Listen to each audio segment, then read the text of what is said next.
Estoy en la sesión para que pueda empezar Alexander.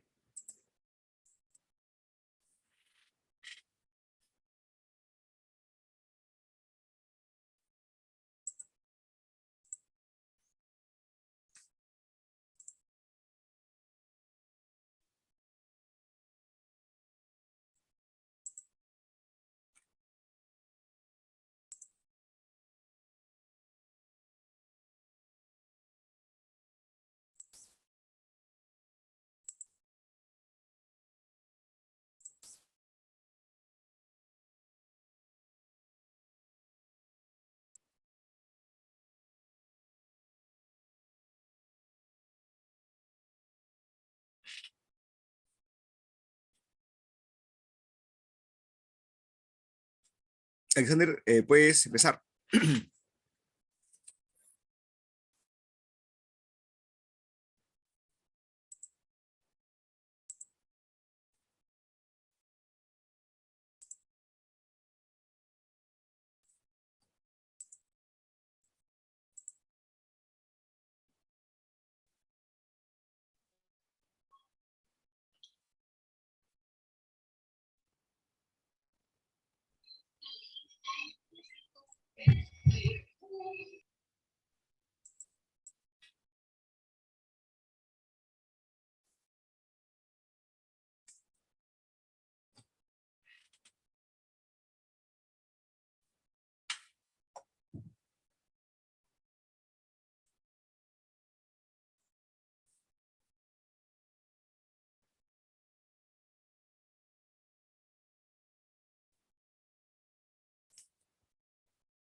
Bien, parece que Alex tiene algunos problemas de conexión. Voy a yo hacer una breve introducción de algunos avances, ¿no? Y un poco sobre el sector eh, industrial en minería. De ahí estaría complementando Alex y Luis, ¿no? Así como el ingeniero Manuel. Bien, entonces, bueno, eh, esto es una presentación, ¿no? Que lo había preparado la anterior vez y aquí podemos ver, ¿no? Cómo está construido el PBI. El PBI está construido aproximadamente del sector secundario de la economía con el 32,7%, ¿no? Está también la minería, energía, construcción, industria y artesanía, ¿no? También existe el sector primario y el sector terciario, ¿no? La minería aproximadamente contiene el 0,21 millones, ¿no? O sea, son 210.000 eh, eh, eh, ¿no? Personas que trabajan en esa actividad y aproximadamente el PBI está alrededor de 66,5 mil millones de soles, ¿no? Y tiene un crecimiento eh, aproximadamente de 0,33 mil millones de soles anuales, ¿no? Eh, y aquí podemos ver, ¿no? Un poco estas cifras macroeconómicas de lo que vendría a ser la minería, ¿no? Existen otros sectores, ¿no? Igualmente que crecen, ¿no? Y aquí podemos ver, ¿no? Ciertas cifras, eh, ¿no? De la exportación en general. Tenemos que la exportación a China, ¿no? Es alrededor de 13.000 millones de dólares, a Estados Unidos, ¿no? Estas son cifras hasta julio del año pasado, ¿no? Entonces, hoy en día no debe haber cambiado demasiado, pero sí ha aumentado un poco. porque esto fue cuando se dio la situación de la pandemia. Luego, igualmente la importación, ¿no? Ha estado, en este caso, ¿no? También en un crecimiento y se ha estabilizado. Hablamos que se importa, ¿no? De China algo de 10.000 millones de dólares. El empleo, ¿no? Llegó a caer, pero se ha estabilizado y normalmente los sectores relacionados a ingeniería, tecnología, se han mantenido. Los sectores que han caído de mayor manera han sido los sectores no relacionados a eh, actividades no administrativas, que no son quizás no de mucho valor agregado. Acá vemos no la cifra de crecimiento del sector minero. Este crece, como mencioné, no alrededor de 0.33 billones de soles al año y no se exportan aproximadamente 31.000 millones de dólares. eh, Tiene un PBI, ¿no? De un mercado, ¿no? De 66.000 millones de soles. Y en su mayoría, ¿no? Se da como productos, en este caso, no digamos como el cobre, el zinc. La producción de cobre, ¿no? También estuvo eh, aumentando, ¿no? Obviamente los precios de ciertos minerales eh, aumentaron. Por otro lado, la producción de oro llegó a aumentar, ¿no? Pero se ve un proceso estable y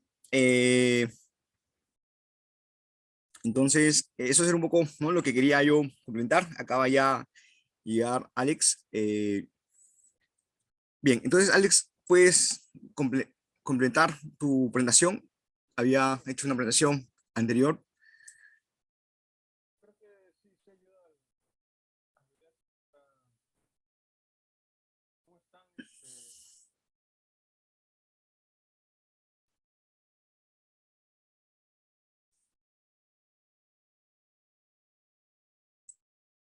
¿Ven mi pantalla?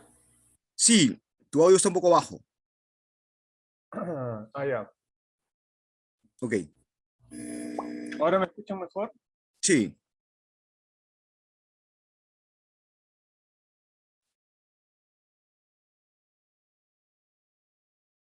Ya, la presentación va a ser sobre minería 4.0. Vamos a centrarnos en la competitividad. Y actualmente hay ciertos paradigmas de competitividad, ¿no? Reducir costos laborales, ¿no? Pero hay otra competitividad por creación de valor.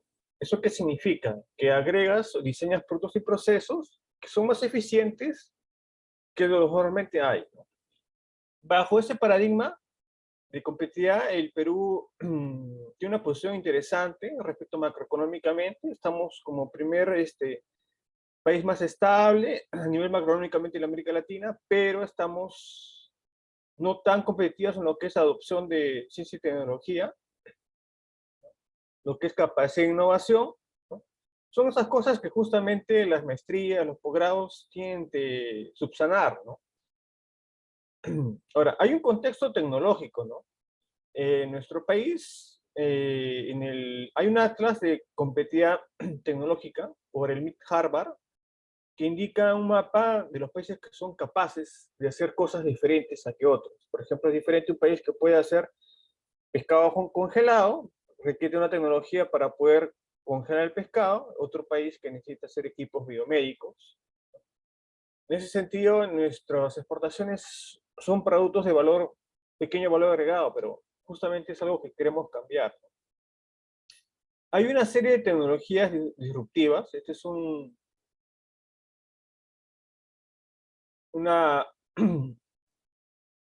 como unas gráficas de McKinsey que hablan sobre las tecnologías que hay, porque han escuchado del Internet móvil, automación del conocimiento, seguramente han escuchado de Alexa, de Internet de las Cosas, en las sesiones anteriores de Cloud Computing, lo que es robótica avanzada y lo que es de los vehículos autónomos, ¿no?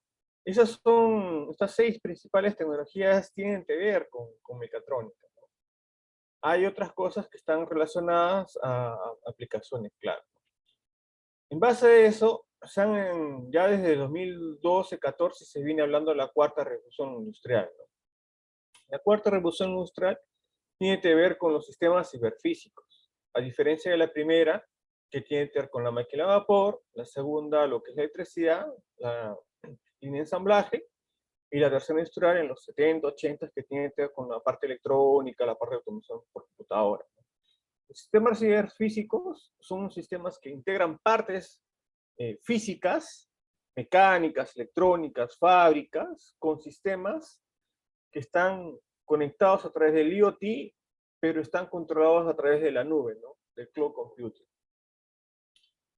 O sea, la industria 4.0 es una tendencia actual a la automatización e intercambio de datos de tecnología de la fabricación, ¿no? Incluye los sistemas ciberfísicos, Internet de las cosas, computación en la nube para crear una fábrica inteligente, ¿no? Hay varias tecnologías. Está Big Data Mini, simulación, manufactura 3D, lo que es robótica, computación en la nube, realidad aumentada, ciberseguridad. Y hay unos nuevos paradigmas, ¿no? Experiencia de consumo, masificación personalizada, localización, Internet de las cosas, fábricas virtuales, ¿no? Objetos inteligentes, recolocalización de la manufactura. Ahora se quiere, por ejemplo, que algunas líneas de ensamblaje estén cerca de los consumidores, por el grado de la competitividad y para tener productos a distancia, reducir costos logísticos. ¿Cómo implementar nuestro 4.0? Una comunicación entre las fábricas, una manufactura visible y un diseño global. En base a esto, ya les han hablado en las otras conferencias sobre IoT, Cloud Computing.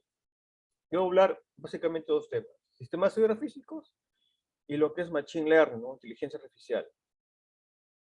Hay que tener en cuenta que ahora tenemos dos sistemas. Tenemos los sistemas que son los activos físicos, que son nuestras máquinas, las plantas, y también tenemos en el mundo virtual, tenemos los clones o digitales de estas máquinas, ¿no? Hay un modelo, no solamente un modelo de la línea de control, sino un modelo de datos referente a lo que están vinculados los procesos internos y externos de cada una de las máquinas y cada una de las fábricas. En ese sentido, en la minería, lo que se tiene es a través del Internet de las cosas, tienes una comunicación entre un diferente tipo de máquinas, procesos, y se guardan a través del cloud computing, que es un servidor que tiene capacidad de almacenamiento de metadatos, lo que es Big Data, y capacidad de procesamiento, guardar, transmisión y procesamiento, ¿no? En base a esto, quiero que vean bien esta figura. Usualmente en mecatrónica, ¿qué teníamos el concepto? Teníamos una planta, teníamos el set point, teníamos un lazo de retroalimentación a través de los sensores, ¿no? Pero si vemos acá, aquí tenemos la planta, y a través de los sensores sería a través de Internet de las cosas, llevamos datos a la nube. En la nube tenemos una serie de servicios en los cuales se trata de controlar no solamente los productos y procesos, sino también guardar los datos de la performance de las acciones internas, externas, de las máquinas y también de las personas vinculadas. Entonces, este concepto de que antes no era importante guardar los set points, no era importante cómo había sido el desempeño, solamente se quería que llega al set point de control, ahora es importante cómo se está entendiendo la respuesta a diferentes demandas y operaciones de las máquinas, ¿no? Y lo vemos, por ejemplo, en el caso de mantenimiento, ¿no? Es importante cuando a veces hay sobreexigencia de las máquinas, cuando hay paradas anticipadas, cuando hay una serie de problemas, ¿no? Internos y externos referente a la operación de las máquinas, ¿no?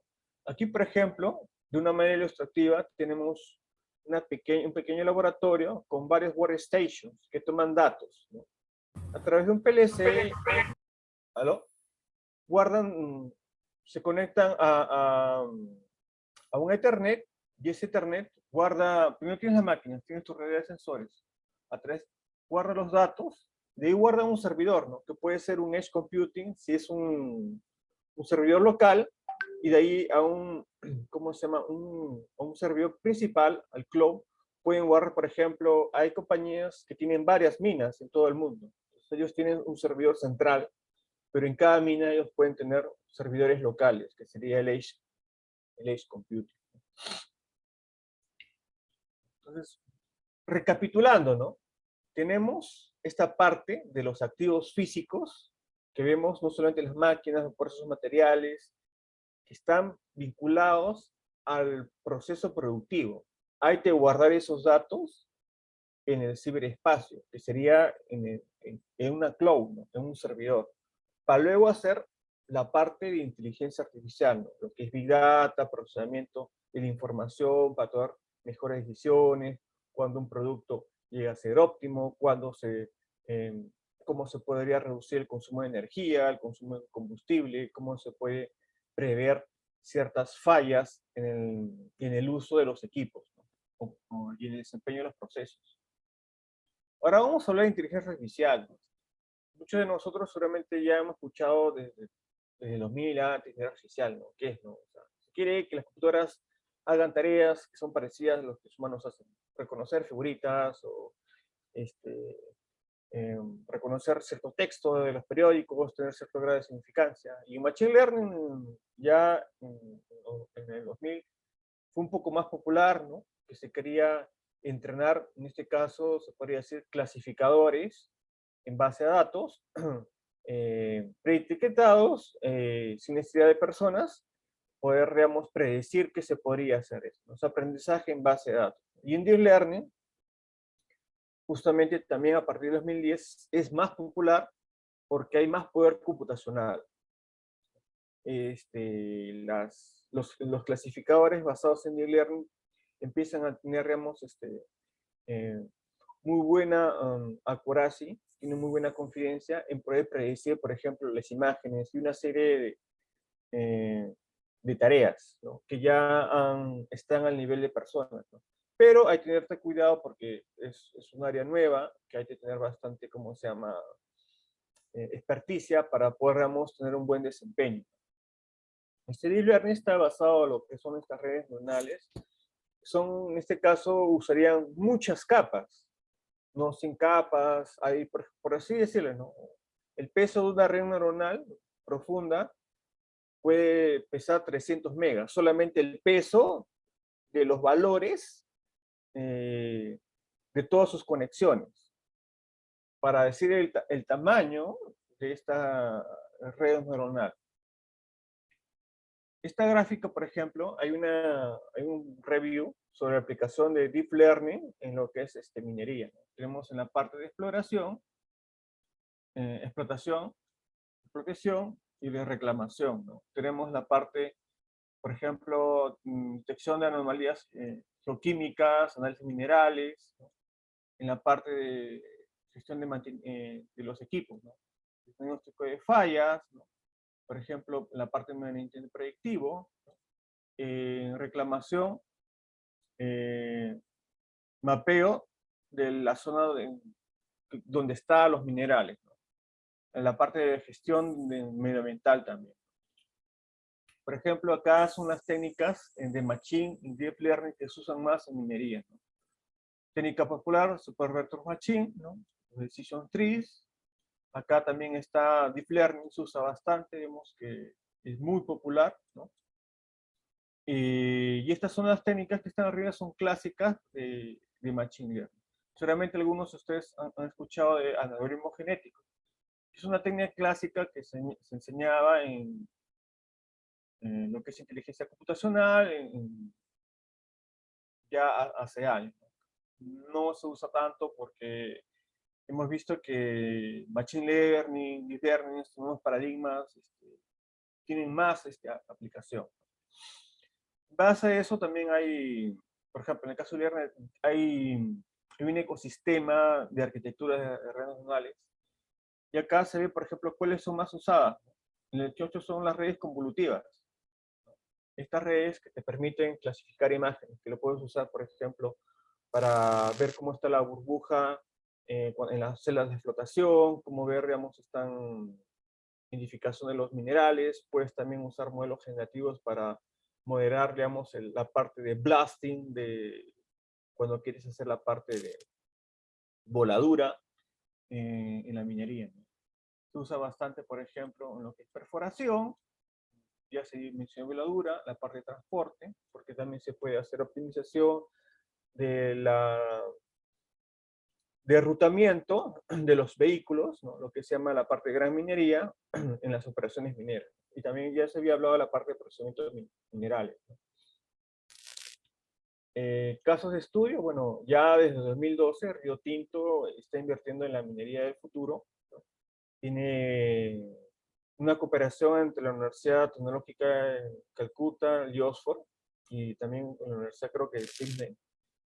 Ellos desarrollan tecnología para la minería.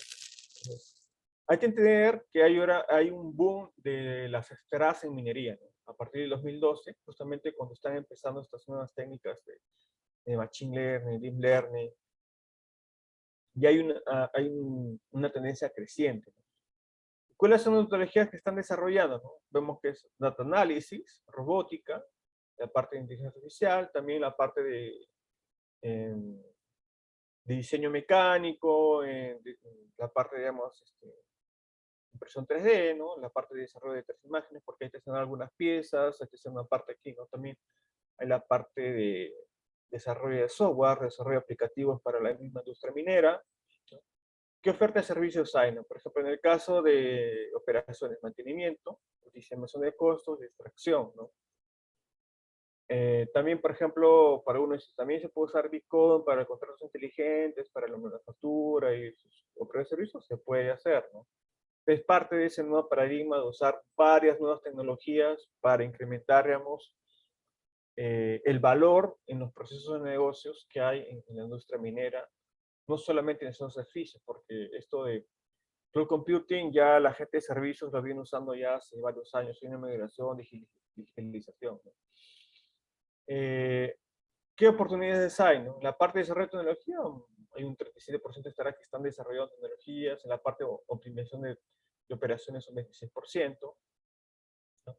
¿Qué países más emprenden, no? Australia, Estados Unidos, una serie de países, Canadá, Chile, nuestro vecino, ¿no? Está, se puede decir, cuarto, quinto, ¿no? Están entre los 5 primeros que hacen emprendimiento en lo que es minería. Y otros países, ¿no? India, México, Ghana. En el caso de Perú, yo creo que hay una oportunidad, pero hay que hacer un cierto cambio de paradigma. Yo creo que se necesita una cooperación que básicamente se quiere entre universidad y empresa para poder, digamos, a través de los datos de empresas privadas, poder desarrollar, digamos, desarrollar e incluso implementar algunas técnicas basando estos nuevos paradigmas de industria 4.0, Internet de las cosas, cloud computing, la parte de sistemas hierarquísticos, que sería la parte de integración todo, ¿no? Recuerda mecatrones de integración de mecánica, electrónica, un par de software. Sistemas hierarquísticos es prácticamente lo mismo, ver usando estos nuevos paradigmas. Y hay que entender que nuestra competencia puede ser un cliente, porque si nosotros desarrollamos tecnología para ser minero, vemos que somos un país importante en lo que es exportación de cobre y otros minerales, pero hay países que su volumen de desarrollo de minería es mucho más alto. Por ende, la minería sería una forma de experimentación para desarrollar nuevas tecnologías, para exportar esas tecnologías, para justamente salir de esta industria primaria exportadora y crear, digamos, industrias alternativas que generan más valor, ¿no? Eso sería la presentación. Si hubieran preguntas de repente al final, ahora, Roberto, dejo a tu criterio. Ok, sí, continuamos con un poco eh, con Luis Rojas, de ahí finalmente con Manuel.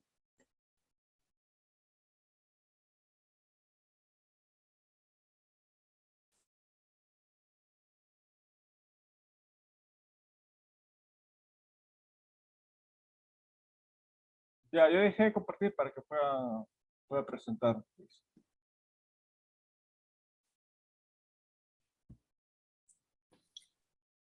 Buenas noches, por acá Luis Rojas. ¿Qué tal? Buenas noches, Luis. Sí, puedes compartir ¿Me un poco. permite compartir una Sí, pantalla? sí, ahí puedes compartir la pantalla. Ujú. A ver, un momento.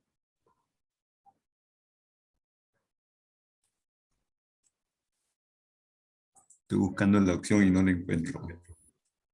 Ahí sale share screen, no abajito, con una flecha hacia arriba, cuadradito.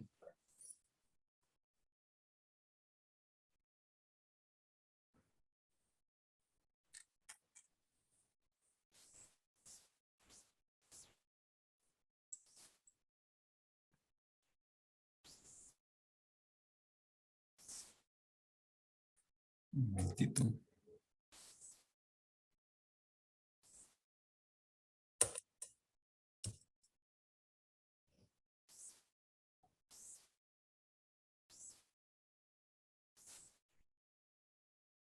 Ya, ok, ¿Ve? sí, Solo esa pantalla, pero si la paso a modo presentación no se ve, ¿no? ahora Ahí. sí. Ya, buenas noches nuevamente. Bueno, gracias Roberto por el pase. Efectivamente estaba escuchando lo que presentaba Alex y, y quería mostrarles más o menos lo que es una de las aplicaciones de Machine Learning, por ejemplo, en, en- en el proceso minero de planta concentradora, por ejemplo, ¿no? Dentro de las plantas concentradoras hay un proceso que le llaman molienda, justamente donde están los molinos, y resulta que máquinas bastante grandes, como se ven en la foto, por ejemplo, esa que se ve al frente es de 28 megawatts, el motor eléctrico, estamos hablando de potencias grandes, y no solamente hay un molino, pueden haber más de un molino, de hecho, que lo normal suelen tener las minas grandes, 3 4 5 o una batería de hasta 10 molinos en algunos casos, ¿no? Entonces, eh, resulta que en una industria minera, más o menos el 80% de la demanda o de la potencia eléctrica que consume una mina, el 80% tranquilamente está en la planta molienda. ¿Por qué? Porque ahí es donde están los motores y los molinos que demandan o usan esta energía, ¿no? Entonces, una planta de tamaño mediano de 100 a 150 megawatts, el 80%, de repente 100, 110, 120 megawatts, consumen solamente estos molinos. Eh, entonces es muy importante que una aplicación, por ejemplo, específica es optimizar el consumo de energía, por ejemplo, o lo que le llaman el consumo de energía por kilowatt eh, o perdón, los kilowatt hora por tonelada molida o por tonelada de alimentación. Entonces hay que optimizar ese ratio de consumo de energía, porque la energía obviamente es cara. Una planta que demanda una potencia, digamos, de 120 megawatts, tranquilamente factura 60 millones de dólares al año, para que tengan una idea. Entonces, eh, si quisiéramos optimizar eso, primero necesitamos reconocer o conocer el sistema o el proceso, en este caso, de un molino, ¿no? El problema que nosotros queremos identificar, o en todo caso optimizar, por ejemplo, es el consumo específico de energía que les había dicho. Entonces hay muchas variables asociadas a estas grandes máquinas, ¿no? Todos conocemos de máquinas hidráulicas donde el requerimiento de potencia está dado por presión y caudal, por ejemplo, ¿no? En un motor eléctrico, torque y velocidad, por ejemplo, ¿no? Pero cuando ya son máquinas un poquito complejas como un molino SAG en este caso, semiautógeno, hay variables multivariables, ¿no? Por ejemplo, el flujo de alimentación de la carga, la densidad de alimentación de ese mineral que entra al molino, la carga de bolas, que es la que ayuda a hacer más eficiente esta molienda o que el mineral se muela internamente, la velocidad de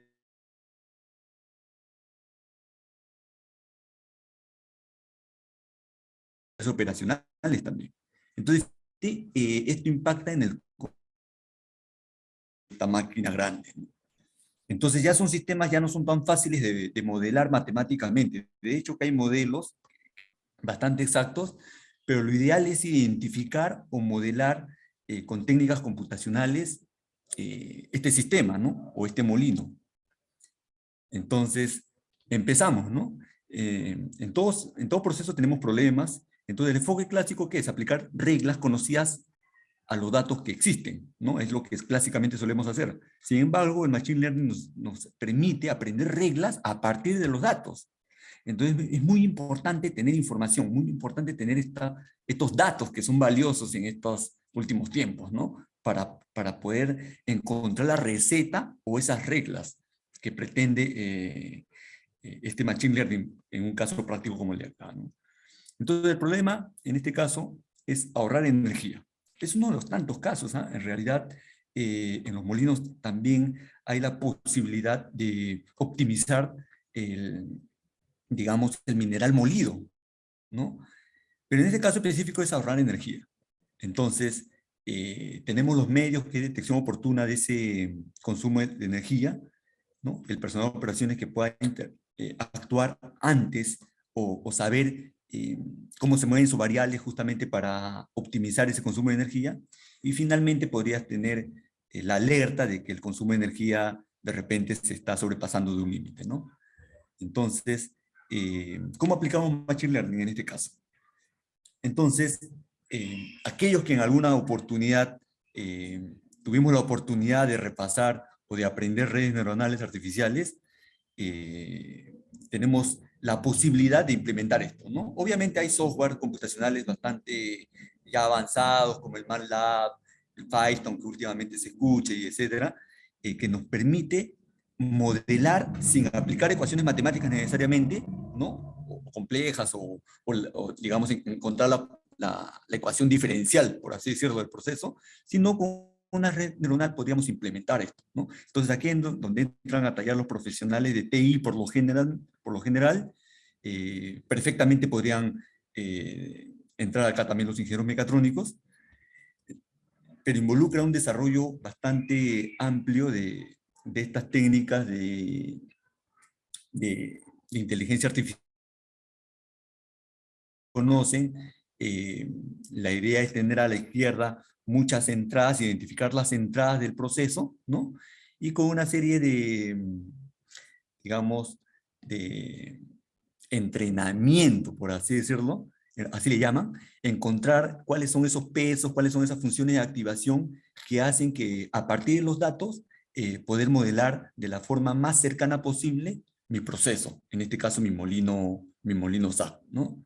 Entonces a la derecha vemos las capas de entrada, las capas de salida y las capas ocultas. Uno tiene que definir y hacer prueba y error le llaman, para definir finalmente cuántas redes o cuántas sinapsis o conexiones necesita mi red para que los errores sean mínimos.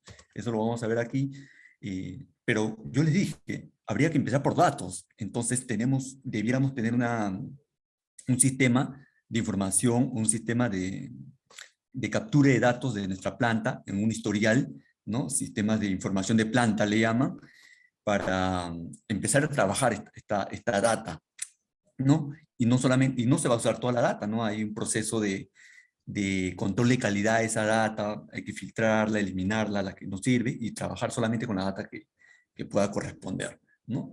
Por ejemplo, aquí tenemos data cruda de un par de variables nada más, ¿no? Potencia y velocidad abajo. Pero tenemos un histograma, o sea, una cantidad de información en función a la frecuencia de aparición o de, digamos, de presencia durante todo ese historial de tiempo.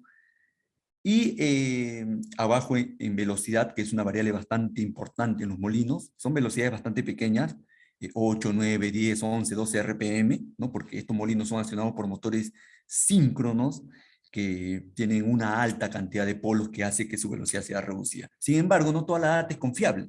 Entonces hay que reducirla, hay que eliminar estos outliers que le llaman, ¿no? Data cuando, por ejemplo, la máquina ha estado parada, por ejemplo, ¿no?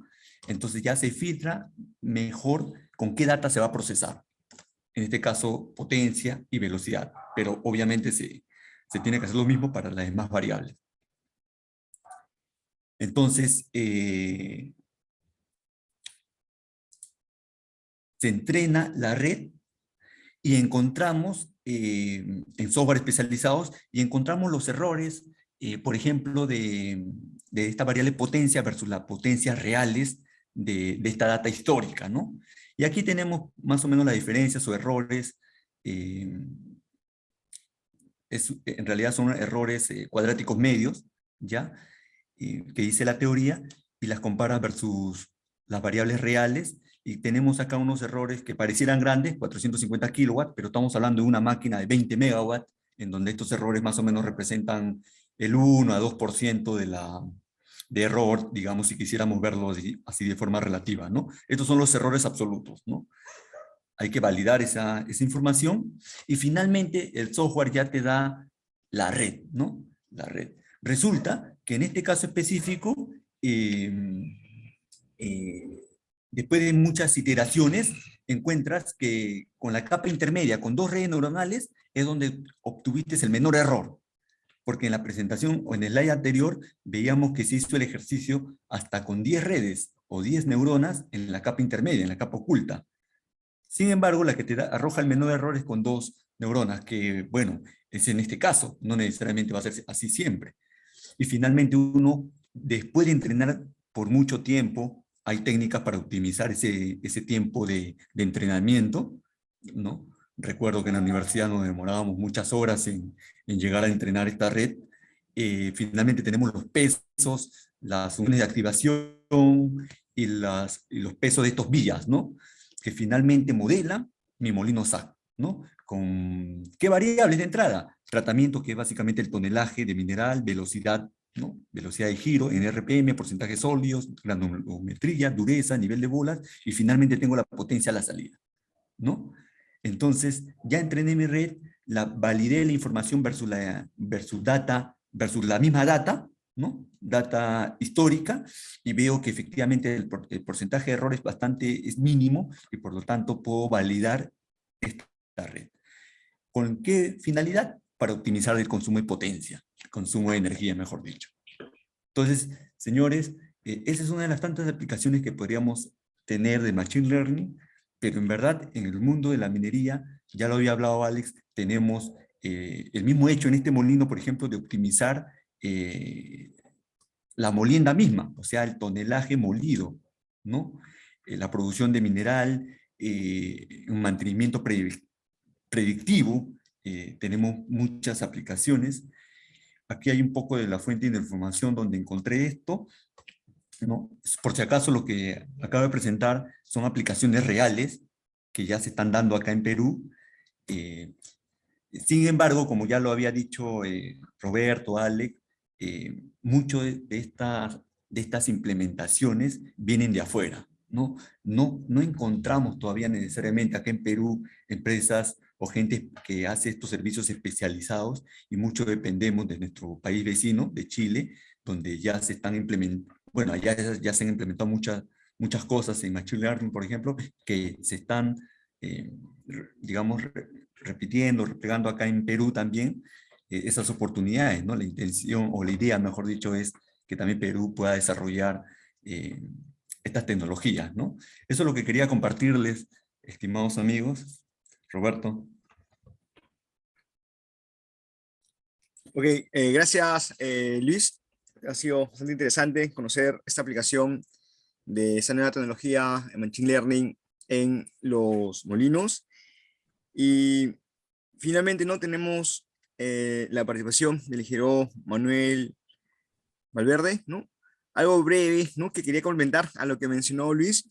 Justamente hoy día también estaba la presentación de Perumín, y habían ciertos datos interesantes, como por ejemplo, que dice que el 50% de la energía consumida en el Perú se va a la minería, ¿no? Y Luis menciona que el 80% va a la molienda, ¿no?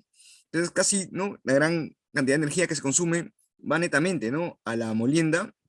Casi un 40% de toda la energía producida se va pues nada más a esto. ¿No? Y comparando, ¿no? Por ejemplo, una central hidroeléctrica aquí en Lima, en el sur, ¿no? Por ejemplo, Celepsa, produce 250 megawatts, ¿no? Y solamente un molino consume el 10%, o sea, toda una central eléctrica, o digamos 10 molinos, requiere toda una central hidroeléctrica, ¿no? Interesante. Ok, más bien, continuamos con el ingeniero Manuel.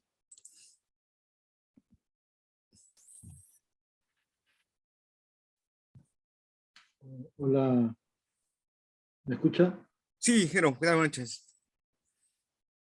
¿Cómo están? Muy bien. Bueno, gracias por la invitación, ante todo. Es grato poder participar en un evento de mi antigua alma mater.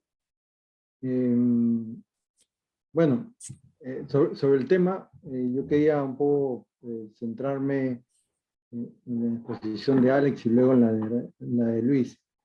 Uno de los grandes motivos iniciales por el cual se usa mucho el tema de la tecnología 4.0 en minería, lo primero es la seguridad. Vamos a poner dos ejemplos, ¿no? Uno de ellos en la planta, ¿no? ¿Por qué la seguridad?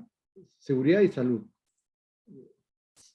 Seguridad, una de las actividades más importantes y donde hay bastante riesgo para las personas que intervienen es en el cambio de revestimiento de los molinos. Entonces, actualmente ya hay dos desarrollos, principalmente que están en proceso de prueba, en la cual con procesos de robóticos nos van a permitir hacer el reemplazo de actividades netamente manuales, de cortar pernos, botar los pernos, sacar el liner, poner nuevamente el liner, poner el perno y ajustar el perno al torque que se requiere, en la cual ya no se tendría que volver a hacer posiblemente un retorqueo posteriormente, después de algunos días. Asimismo, ¿y esto por qué? Porque ha pasado algunos eventos en algunos casos, fatalidades, ¿no? Una operación, una de las más grandes en Chile, hace unos 4 años, hubo un accidente fatal dentro de un molino, ¿no? Entonces, a partir de ahí nace mucho cómo poder evitar de que la persona intervenga en un proceso de desarmamento. Uno de los eventos de mayor riesgo dentro de una mina es el evento de los camiones mineros, ¿no? Hablamos de camiones de 240 toneladas, 320 o 400 toneladas. Actualmente ha habido mucho desarrollo en esto. Los grandes proveedores en el mercado mundial están yéndose desde hace unos años a lo que son camiones autónomos, ¿no? Y estos camiones autónomos lo que permiten es, tienen mucha instrumentación nueva comparado con un camión estándar, digamos. Los cilindros de dirección tienen sensores por todos lados, de tal manera que hace un feedback hacia los controladores internos del camión. Los camiones también tienen sistema de posicionamiento redundante, un N+1. Tienen sistema de radares y todo un sistema de control que permite saber dónde está el camión, posicionarse dentro del tajo. El tajo ya no es un tajo fijo, es un tajo que es dinámico, que hay que actualizarlo permanentemente. Hay un sistema de mapeo que habló Luis en su presentación, que es dinámico, en línea, de tal manera que el camión sabe la ruta actualizada. Entonces, con eso evita el tema de cómo la persona podría verse involucrada en un accidente. Y lo que decía Andrés Oppenheimer en su libro, creo que es Sálvese quien pueda, cualquier proceso mecánico puede ser reemplazado realmente por un robot, ¿no? Entonces, hay muchas actividades anexas como el abastecimiento de combustible para camiones que ya se están probando, porque es una tubería de 3 pulgadas o 3 pulgadas y media, con la cual abastece un camión, y hacerlo de una manera manual genera daños ocupacionales a las personas que lo realizan. Y viene el otro punto que hablaba Alex también de la competitividad, ¿no? ¿Cómo puedo ser más competitivo a través de procesos, digamos, que sean, ¿no?, más inteligentes, ¿no? Y esto me queda asociado a lo que hablaba Luis, ¿no? La planta concentradora, desde hace unos años ya se están usando este tema del Digital Twin, donde modelan la planta real con la planta en la nube, en la cual van simulando con data en línea y con eso van tomando decisiones y en algunos casos comienzan a predecir los set points que se requieren para poder hacer, tener mayor eficiencia en la metalurgia del proceso, ¿no? Pero donde se está avanzando ahora también es hacer un digital twin de la red eléctrica, ¿no? Que va de la mano con lo que hablaba Luis de la eficiencia energética, ¿no?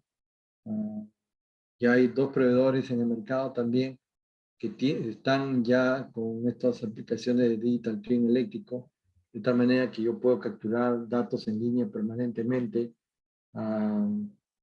Por ejemplo, datos de características de cables, transformadores, cómo varía el proceso, la demanda de los procesos, y toma datos también del proceso en sí de la planta, y en función a eso te hace no solamente la predicción de cómo tú puedes ajustar tus relés de protección, sino también cómo poder optimizar tu carga de tal manera de poder tener coeficientes unitarios más bajos, ¿no? Hablaba Luis que una planta posiblemente de 140.000 toneladas por día de procesamiento consume 180 megawatts como potencia, ¿no? Entonces es importante cómo poder optimizar ese consumo. Como lino de 24 megawatts o 28, como lo explicó Luis en su presentación. Y lo último que quería comentar es el avance fuerte que hay usando el concepto de Internet de las Cosas para todo lo que es el mantenimiento predictivo, ¿no? De tal manera de que este mantenimiento predictivo ya no sean rutinas manuales de personas que están en el campo, sino que se vaya tomando data, puede ser cualquier variable crítica de un activo, vibración, temperatura, aceleración, ahora termografía en línea también, o temperatura de barra de cobre en línea, de tal manera que me permite y yo voy no solamente prediciendo, sino prescribiendo soluciones, de tal manera que yo pueda extender el tiempo de vida de mis activos, ¿no? O, en caso si fuese una bomba, de las partes húmedas de una bomba. Quiero que al final lo que voy a lograr es eficiencia, ¿no? Entonces, estamos hablando de seguridad, las personas, hablamos de mayor producción y hablamos de eficiencia, ese costo. Entonces, hay empresas ya locales que inicialmente han empezado todo este concepto de aplicaciones mineras, porque había mucha aplicación en banca, retail y en otros sectores, pero estos conceptos de deep learning, machine learning, el tema del uso de la regresión y deep learning, ya hay iniciativas, hay incubadoras que están haciendo hacia activos mineros. Y creo que esa es una buena, especialmente en lo que es mantenimiento. Y creo que ese es algún logro que se está viendo en la industria nacional. Esperamos, creo que un par de años, poder tener ya resultados tangibles. Y el objetivo es cómo crear valor a tu operación minera. Eso es lo que quería comentar, Roberto. Gracias. Ok, muchas gracias, ingeniero Manuel. Justamente quería, ¿no?, digamos, un poco consultarle, ¿no? Básicamente le comenté, ¿no?, sobre este centro de excelencia, el AMTC, que está aquí en Chile, y ellos pues tienen ya casi 12 años aproximadamente de lo que es trabajos de investigación conjunto entre la academia y la empresa, ¿no? Entonces, y la industria. Y yo le preguntaría, ¿no? Digamos, en ese caso, según su experiencia, ¿no? ¿Qué líneas podríamos, ¿no? Estar complementando? ¿No? Ha mencionado el tema de seguridad, el tema de mayor productividad, ¿no?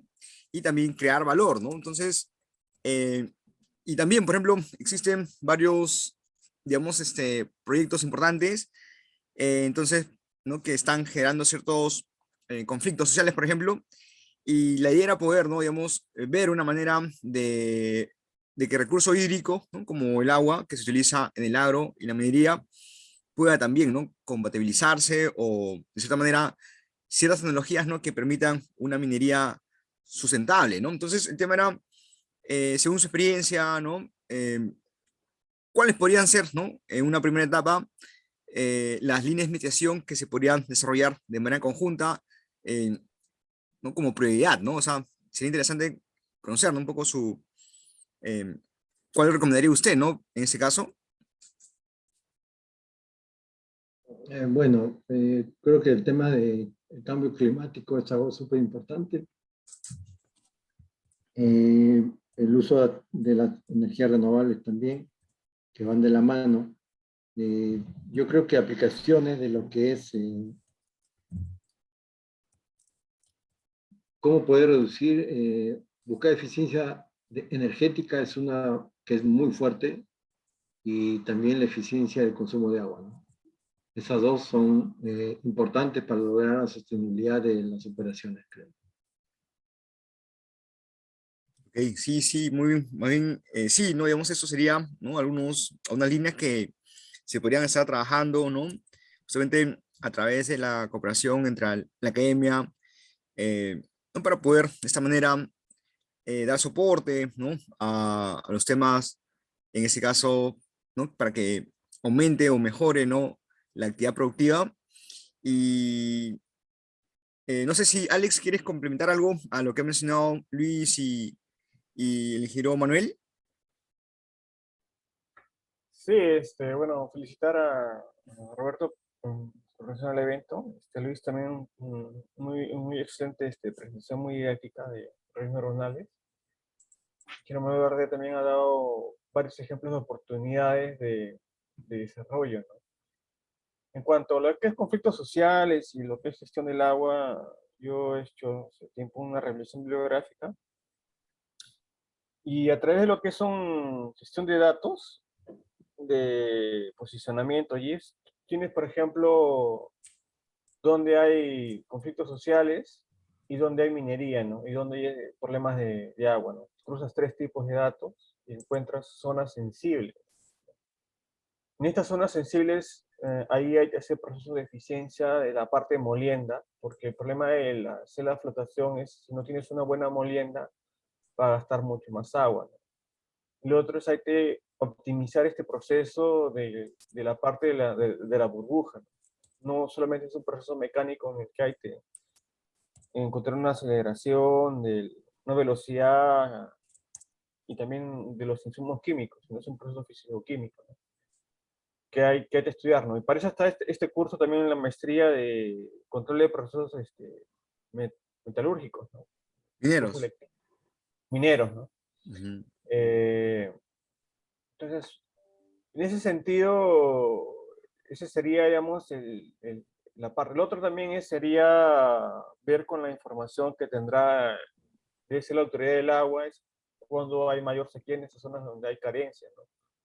Para que justamente la mina de repente no, en esas épocas de repente haga mantenimiento, ¿no? De sus equipos, y cuando hay abundancia de agua ya hace la parte de producción, ¿no? Entonces, es una cuestión de hacer los trade-offs entre, por ejemplo, serían otro tipo de stakeholders, ¿no?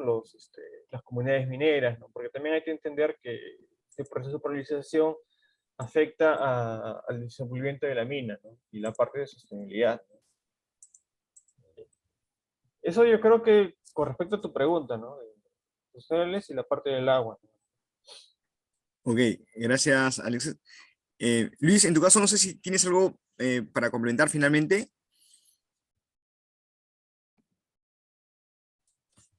Solo agradecerles por la invitación. En realidad las aplicaciones son múltiples en este tema de minería 4.0. Eh, Recién nos estamos amoldando a eso que en verdad ya tiene cierta historia en otros países. Acá en Perú, en las instalaciones que no son tan modernas, recién estamos cambiando ese paradigma, ese chip. Eso involucra una infraestructura que también tiene que estar preparada. Tiene que haber información para poder hacer estos tratamientos de los datos. A los que nos dedicamos al mantenimiento, las oportunidades son múltiples también, ¿no? Sobre todo en mantenimiento predictivo, que es la tendencia, ¿no? Que es la tendencia de hacer que el predictivo tenga mayor carga de trabajo más que el preventivo mismo. Entonces los invito a desarrollar esas posibilidades. Muchas gracias, Mario. Ok, entonces, muchas gracias. Alex, muchas gracias Luis, muchas gracias ingeniero Manuel, ¿no? Ha sido muy interesante compartir, ¿no? Su experiencia y conocimiento en esas áreas. Hay mucho, ¿no? Por desarrollar y hay mucho también, ¿no? Por aportar. Hay muchas oportunidades, ¿no? Como ha mencionado, necesidades que todavía faltan, ¿no? Ser implementadas. Y eso es parte, ¿no? De esta evolución de desarrollo.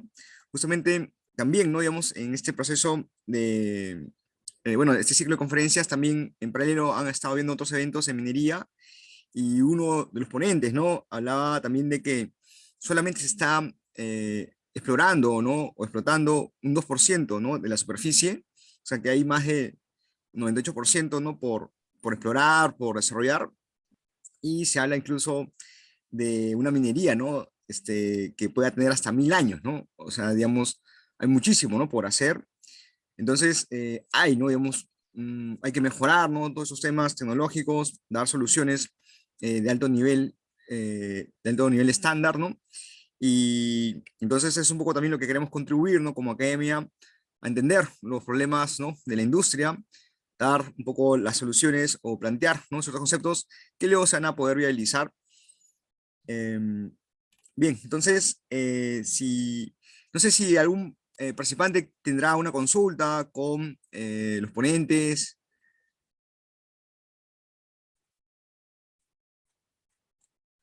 Rolando, por ahí, Rolando Cruzado, me parece que es un interesante participante, ¿no? Que tiene temas también de innovación.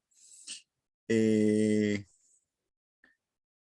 Johnny Tucto creo que trabaja en una empresa, ¿no? De ah, motorreductores, ¿no? Bueno, entonces, si no hay alguna otra pregunta, consulta, ¿no? Estaríamos dando por concluido el webinar del día de hoy, ¿no? Esto es un inicio para, digamos, como había mencionado, ¿no? Tratar de hacer este esfuerzo de la creación de un centro de excelencia en la cual se pueda colaborar, ¿no? Con la industria y la academia. Un centro de excelencia se desarrolló ya el año 2010, ¿no? Luego, ¿no? En la Universidad de San Marcos, y también estoy participando, pero yo creo que ¿no? Un nuevo centro de excelencia relacionado al sector minero para dar soluciones, ¿no? Integrales con responsabilidad social, responsabilidad ambiental, ¿no? Y viabilidad económica va a permitir desarrollar de manera sostenible todas estas iniciativas, ¿no? ¿no? Y poder contribuir de esta manera ¿no? A que esta actividad productiva pues, sea cada vez mejor. Entonces, muchas gracias a todos y cada uno de ustedes. Muchas gracias, ingeniero Manuel Valverde, Luis Rojas y Alexander Valle. Entonces, sería todo por el día de hoy. ¿Ok? Muy buenas noches con todos. Muchas gracias. Gracias a usted. Muchas gracias, felicitaciones. Ok, Gracias, buenas noches. ok, buenas noches.